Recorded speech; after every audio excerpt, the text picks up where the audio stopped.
Welcome to Samba Samba. Enjoy the video. In this video, I will explain how to make a delicious brittle. First, gather all your ingredients. You will need 2 cups of granulated sugar, 1 cup of light corn syrup, and 1/2 cup of water. Also, prepare 1 1/2 cups of your preferred nuts, such as peanuts or pecans.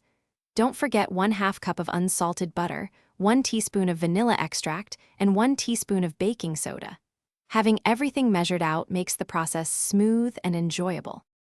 Now, let's start cooking our sugar mixture. In a heavy 3-quart saucepan, combine the 2 cups of granulated sugar, 1 cup of light corn syrup, and 1/2 cup of water. Stir this mixture over medium heat until all the sugar crystals have completely dissolved. Once dissolved, insert a candy thermometer and stop stirring.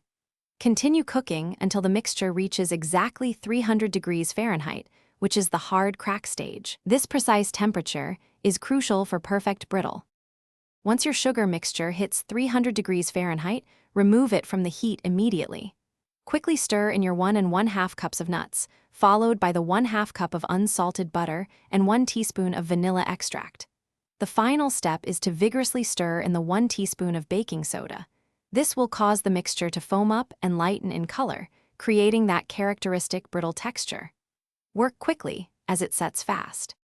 As soon as you've stirred in the baking soda, immediately pour the hot brittle mixture onto a lightly greased baking sheet. Use an offset spatula to spread it as thinly and evenly as possible. Let the brittle cool completely at room temperature for at least 30 minutes, or until it is very firm. Once fully cooled, simply break the brittle into irregular, delicious, bite-sized pieces. Store it in an airtight container for lasting freshness. Thanks for watching. Consider subscribing if we helped you.